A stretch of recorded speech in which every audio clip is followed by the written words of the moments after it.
Good afternoon. I'm Stuart Nachbar, founder of Educated Quest. With me today is my friend, Dr. Niki Mendrinos. Niki was one of the first people I got to know well when I first became a college advisor 6 years ago. One of the things I've always liked about her, she's very honest, she's witty, she has a very uh, keen insight into admissions, enrollment management, and unlike other people who do independent college advising, she has worked the school side as a vice president of enrollment management. Prior to that, as a senior administrator of admissions at Temple University. And also, she's been a director of college counseling at a private school. So she knows this world from different avenues, particularly places I've never worked. And what one of the things, when I first met Niki, one of the things that I think makes her interesting, and the reason I want to talk to her today, she wrote her doctoral thesis for Ed.D. on test optional admissions while she was working at Temple. And the conclusions that she drew from her thesis led Temple to go test optional. I believe, Niki, was like 5 years ago, 6 years ago? 6 years ago. 6 years ago. When I first met Niki, I visited Temple, writing about the School for Educated Quest. I noted that Temple's graduation rate at the time had not, for over 4 years, was not even 40%. Over the years, as Temple has gone test optional, the average GPA of a Temple entrant has gone up. The graduation rate, thanks to upgrades in academic advising, has risen to be close to 60%. That, and the freshman retention is surpassing 90%. That's the quality of a fine state university. And Temple is as significant a state university as Rutgers, the University of Illinois, both where I went, as significant as Penn State. It's a very important economic magnet. Also, more important for students, it's an important hub to learn and find out the direction that you want to go for the rest of your life. Niki, thank you for joining me today. And thank you for having me, Stuart. So happy to be here. Oh, I forgot. Last year, Niki was nominated, selected, and honored by the Greek American Heritage Society of Philadelphia as one of the top 50 extraordinary Greek American women in the Philadelphia metropolitan area. Yeah. That's pretty remarkable because that's a large community, isn't Yeah, it, Philadelphia area? fabulous. Actually, it was a huge honor. And you definitely, I'm glad that you received it. You're one of my favorite people in admissions and advising, and I've gotten to know you over the last 6 years, and I want to learn some more about test optional admissions, and so do the people who are going to be listening to this, particularly this admission cycle, when so many schools Yeah. have decided to take the plunge and go test optional, including some names that I never thought would, and probably you never thought would. Yeah. When you were working on your thesis, what was the hypothesis you wanted to test? Yep. So first of all, I'm grinning ear to ear when we talk about the schools, that have moved test optional, which I'm sure we'll get into, but it is a huge delight to see that the bulb has kind of turned on for a lot of institutions to consider moving their schools test optional and actually doing it. My research, so it started with looking at incoming students for the freshman class of fall of 2009 who had at least a B average in high school, so at least a 3.3, it's actually B plus, or higher GPA, and scored below 1,000 out of a 1,600 points on the SAT or below a 21 on the ACT, and did well throughout college, all 4 years at college, received a 3.5 or higher GPA, and graduated within 4 years. So that was the primary basis of my research. Basically, what I wanted to see was students who did well academically, B plus average, didn't do well on their test scores, the SAT or ACT, how they compared to the rest of the incoming class who did submit test scores, and how they compared throughout their 4 years at the college, and how it affected their graduation rate. Did they graduate at the same time? Did they graduate ahead or behind. So that's really what I wanted to find out. That was the first part. The second part that I wanted to find out is what non-cognitive variables contributed to those students' college success. So we know that self-awareness, self-efficacy, emotional intelligence, motivation, persistence, kind of all those non-cognitive variables that we hear about in research today actually proved and showed to be the key non-cognitive variables that contributed to these students succeeding throughout their college career. What I found, can I just tell you what I found? Please. Okay. What I found from my research, which is super exciting, from the students that were non-submitters, so who didn't submit their test scores, compared to the submitters who did submit their test scores going into the fall of 2009, ultimately over the 4 years, the GPAs were actually slightly higher for the non-submitters. Okay, so their college GPA overall, and this isn't just by saying after all 4 years, after every year, freshman, sophomore, junior, senior year, Wow. the students who didn't submit their test scores actually did better academically throughout the 4 years compared to students who submitted their test scores. And graduation rates, they were slightly higher with graduating within 4 years versus 5 or 6 years compared to test submitters. That's huge. That's a huge research study, if you will, with those types of outcomes. And what wound up happening is one of the people on my chair, one of my committee members, I should say, looked at me and looked at the research and said, this is really interesting stuff. I think we need to show this to the senior VP for enrollment management. And this was at Temple. And I said, great, let's do it. And there it just started. It just started. The whole process, the whole talk. I was very fortunate to work for a senior VP who is also an advocate for test optional admissions. So it was something that he had already kind of stirred around in his head, looking to implement that at Temple in some way. So this really kind of was the push, if you will, to bring it forth and say, hey, let's take a look at this. And they did. It took a good year, a lot of committees, a lot of talk, and then implemented test optional in 2015. So I guess you're right, it would be 5 years. I was thinking 6 for when I actually submitted the If you research. had done your doctorate and been working at the University of Pennsylvania at the time instead of Temple, how do you think this stuff would have been received? Good question. Penn, I think, is a little bit of a different beast, right? They're in a different category. Do I think they would have taken a look at that research and really take that into account? Yes. Do I think they would have ultimately changed the admissions process? Maybe. And I say that, one, because again, it's a different school in a different category, right? Penn is an Ivy League. They're in a really good position regardless of whether a student submits test scores or not. I will tell you where it is beneficial for a lot of colleges, whether it's Penn, Stanford, Temple, Drexel, whoever, to have looked at that research to see that national research says students who really benefit from test optional admissions policies are typically your first generation students, your underserved minority population, as well as women. So schools who are looking to craft a diverse class, this is a good option to also look at within their own schools. What works with one school might not work with every school, right? It's not a one size fits all. Were you working at Temple during the first cycle that they were test optional? It was. Okay.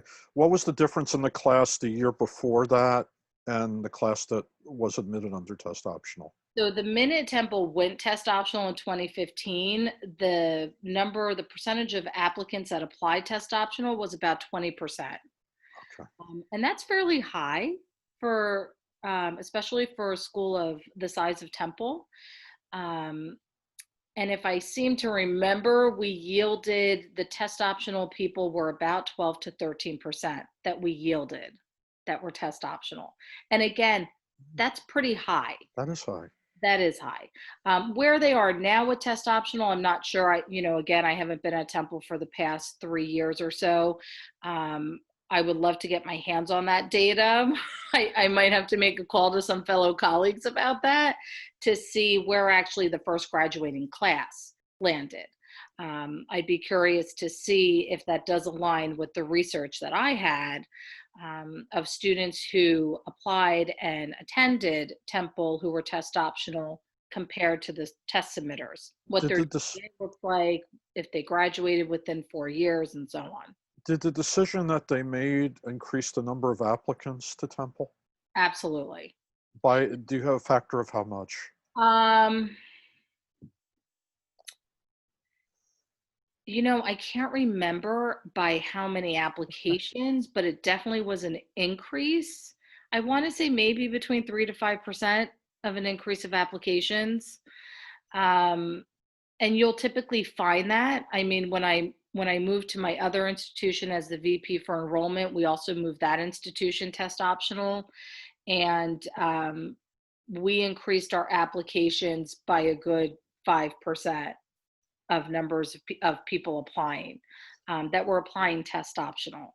And I think you'll see that for the most part at most institutions. I mean, anybody who's moving test optional, I think they'll see an increase in applications. What what did Temple do now if people did not submit scores? What did they have to do in place of them, or did they have to do nothing in place of them? And admissions considered the rest of their application, their grades, their extracurriculars, their recommendations. What did the school do when someone did not submit scores, and Yep. what do other schools do? Yep. So at that time, and I'm pretty sure it's still the same at Temple specifically, in place of submitting test scores, there were 4 questions that students were asked to complete in one setting. Okay, or in one seating, I should say. You couldn't go in and then go back to it. You had to complete it all in one sitting.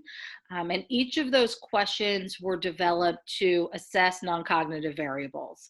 So for example, the first question might ask a little bit more about the student's experience in the classroom, a specific experience that they might want to share about their family background, any type of challenges they might have had throughout their lives. And then they're reviewed, they're assessed by different variables. So again, one of them might be motivation. One of them might be persistence. And so those 4 questions replaced students who applied without the test scores. And then it's every other factor that goes into that application, right? It's your academics, it's your essay, it's your clubs, organizations, leadership positions, all that jazz. What happened if they didn't answer all of the questions? It would be incomplete. Okay. So you would have to complete all 4 questions. One of the great things about Temple is we also made sure that anybody who was applying test optional would also be reviewed for academic scholarships, as well as the honors program. And I will tell you, I'm an advocate for that. That's the way it really should be. A lot of colleges out there who have moved test optional do not necessarily offer merit-based scholarships to test optional students, which, you got to wonder why that is exactly.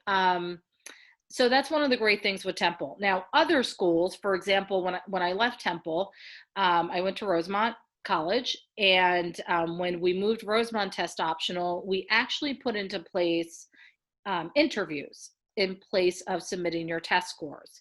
Now, keep in mind the populations are very different, right? Mhm. Temple has like 30,000 applications. Rosemont had maybe 4 or 5,000 applications, much smaller classes. Incoming class at Temple is over 5,000. Incoming class at Rosemont is like 200 kids. Okay. Um, so what we found is students weren't completing their applications because they weren't scheduling their interviews. And that was the only piece that they were missing in order to complete their applications. So what we decided to do is we dropped the interview requirement and we just looked solely on the academics and all those other factors to make a decision on our test optional applicants. The other thing to keep in mind is a good number of students that were applying to that institution were from the city of Philadelphia, were minorities, a lot of first generation students, about 30% of the population there is first generation. And so those were considered to be roadblocks for them. And so we made that decision. And again, very good decision that was made. We brought in close to half of our incoming class was actually the test optional group. And what we did, of course, is we looked very closely at how did we retain them? You know, did we keep them? How does that impact retention? And that's going on there right now because it was just implemented in fall of 2018. One thing I've always been impressed about with Temple is they put a support structure in place with academic advising. They have Fly in 4, which I've talked about on the website a few times. Was Fly in 4 an independent initiative while the university was going test optional? It was. It was.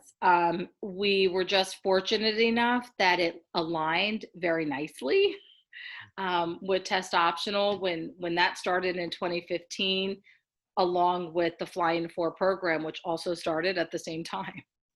We're going to see a whole bunch of schools now that are test optional, and they've had different admission strategies over the years and different decisions. At the time Temple made that decision, they were probably one of the very few large universities, maybe even the only one, Mhm. that had decided to go that route. Now all of a sudden, someone who applies to Temple, do they typically look at other big schools that were requiring the test? And now all of a sudden, are those schools test optional as well? And is it a different Yeah. world for them? Yeah, so now we're in a whole different ballpark right now, right? Especially the way this pandemic has hit higher education. So it's a very different landscape than it would have been 4 to 5 years ago. You know, when Temple was more of a front runner who was one of the larger public research universities to go test optional, now it's more common, right? No. University of Chicago, when they moved test optional, it was huge because, you know, they're one of the top schools in the country.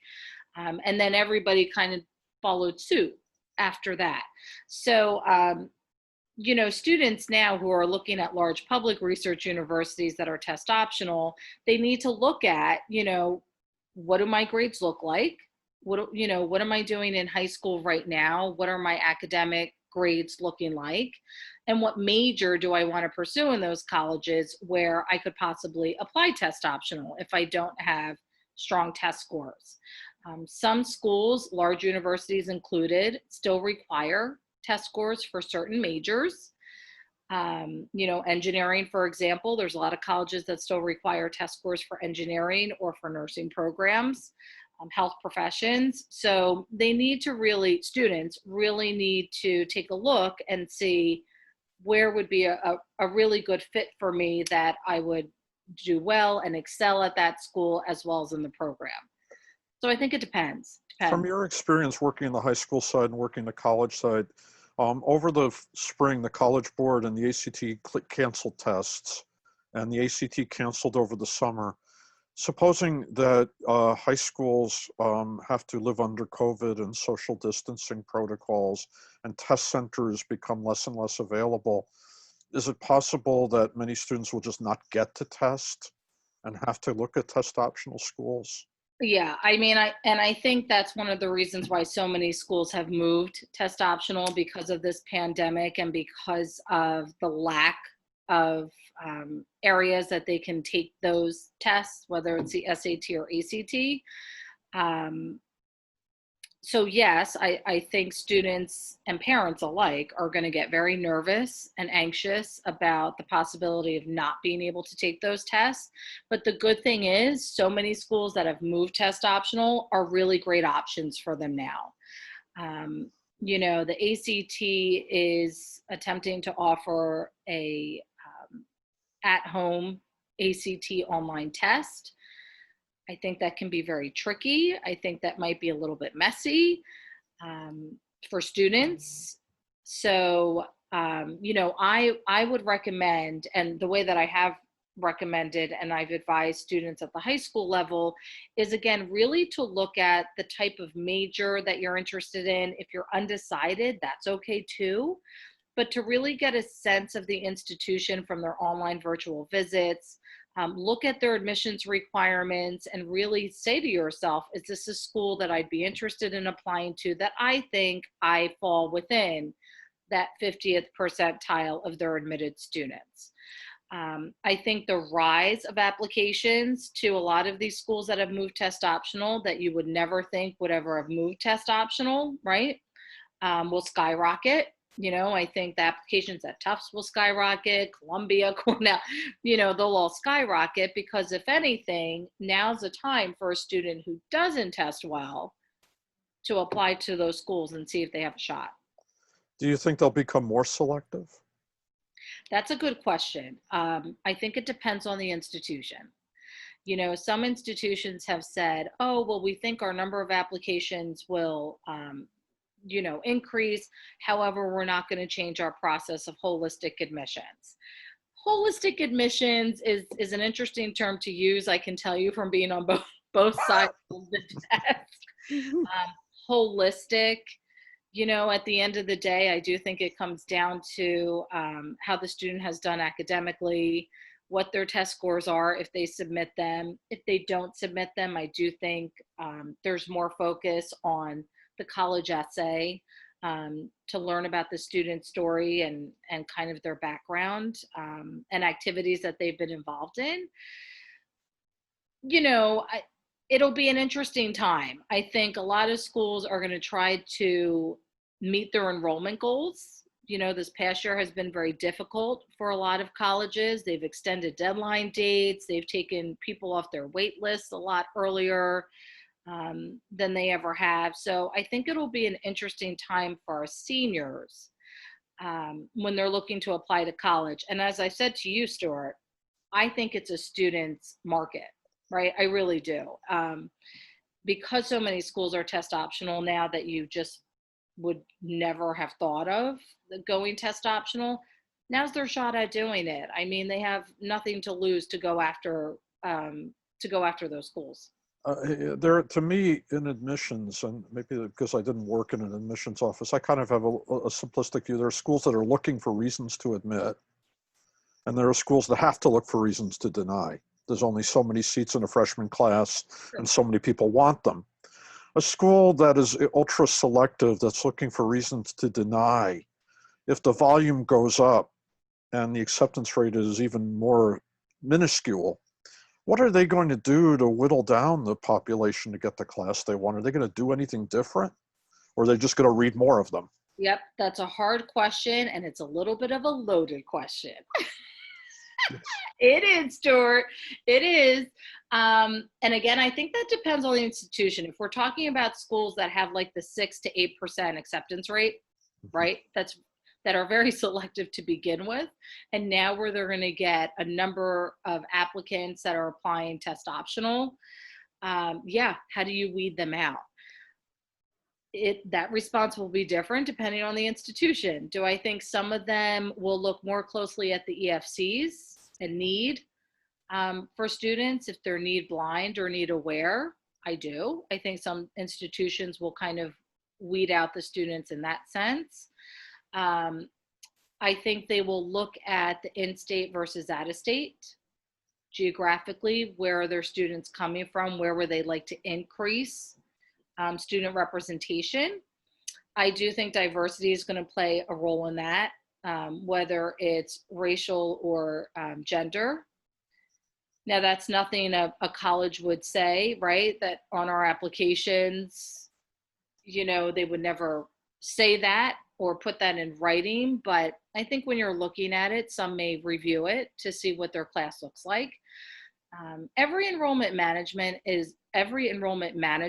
a VP, for example, is looking to craft a class that is academically qualified, but is also diverse in a number of different ways. Different majors, different demographics, different genders. So it's really a strategy, and it's one that every institution needs to kind of sit down and go to the drawing board and really look at who would be a good contribution to our school. That's not to say that the students who aren't offered admissions wouldn't be a good fit, right, for that school. It's just at the end of the day, there's a certain amount of students that they can take, and that's all there is to it. I mean, that's why you have the University of Chicago's that have the 8-9% acceptance rate. You just can't take everybody. You But lead me. I'm also a believer that there's a school for everybody out there, and they will find their right fit regardless. You lead me to a new question. Demonstrated interest has been important at many schools, and other schools, it's nice you visited, we recorded, but others, they really follow up. Given COVID and everything being virtual, so many things being virtual, and social distancing when a campus is open, is demonstrated interest going to be less important? I don't think so. I think if anything, it's going to be more important.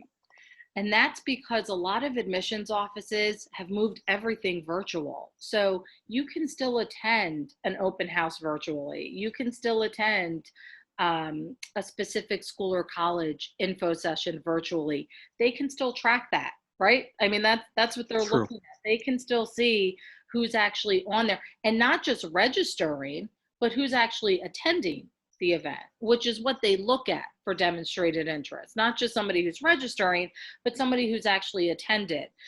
Students can still, if anything, even more so now, schedule appointments with faculty, with alum who can do virtual online.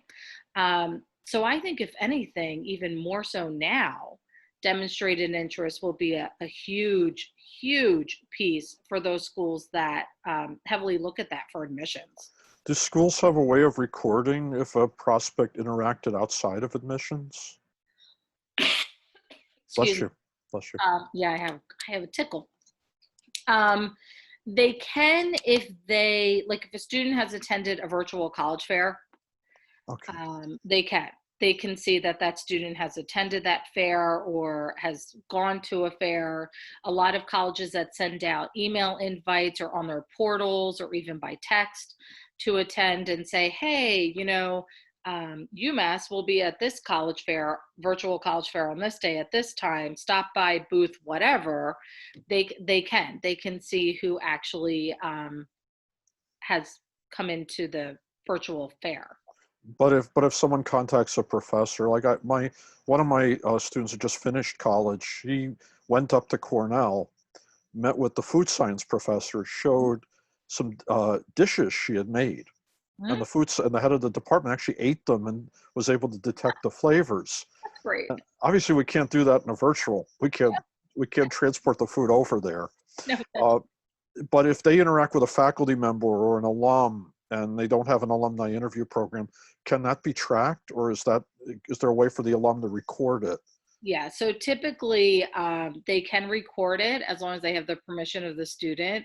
Okay. But typically, I think what would happen is they would actually put their notes in their application or in their portal, wherever they record their meeting notes, to let the admissions professionals know that they met with this student on this day.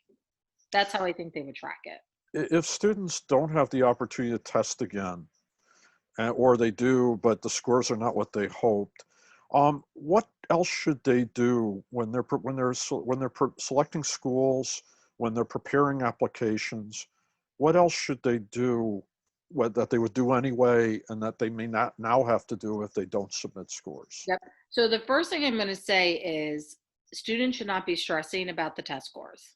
It has been I can talk about that until I don't even know how many years I've been saying that. There's way too much pressure and emphasis on doing well on a test score, which in reality and ultimately will not predict how well you do in college. It will predict possibly your first year freshman grade point average, but it does not predict how well you will do all 4 years in your college career or your success in the long run. So I will start with saying that. It's not just Niki saying that. It's not just Niki's research from Temple. There's national research. Dr. Bill Hiss, if you haven't read any of his research with Valerie Franks, defining promise, defining access. He has national research that shows that. So I would encourage anybody out there to take a look at those studies. But to answer your question, Stuart, if a student takes the test and doesn't do too well on them, what are the next steps for them? It's really again, taking a look at the types of colleges, the types of areas that you're interested in possibly going to school, and then looking at their admissions requirements. I would personally say if a student has taken the test 2 or 3 times and has not done well on those tests, then you should really be focusing on test optional institutions and looking at what they require for test optional. A lot of schools now have moved to not replacing it with anything. In the past, some schools would require a graded paper. Some had interviews. Some still have essay questions, but a lot of them have moved to not requiring anything in place of a test score. So you need to look at a couple things. The acceptance rate. The acceptance rate is key. You need to see if you would have a shot, right? You need to look at where the 50th percentile of the admitted students are within that college. If they are, then go for it. It's a good shot. If it's a little bit of a reach, I would say to a student today, go for the reach because you don't know. You don't know. You might have a really good shot at it, especially this upcoming year. Majors are really big. You have to look to see what school has a good reputation for the major that you're interested in. If you're doing communications or psychology, biology, right, those are the more popular majors. A lot of schools offer them. Start to look into what is it about their programs that make it a strong program there.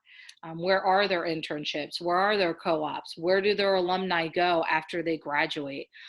That's a huge network of opportunities there to really look into for a student.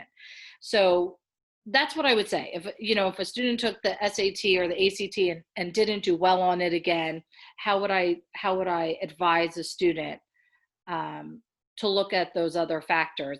Those are kind of the other factors I would encourage them to look at.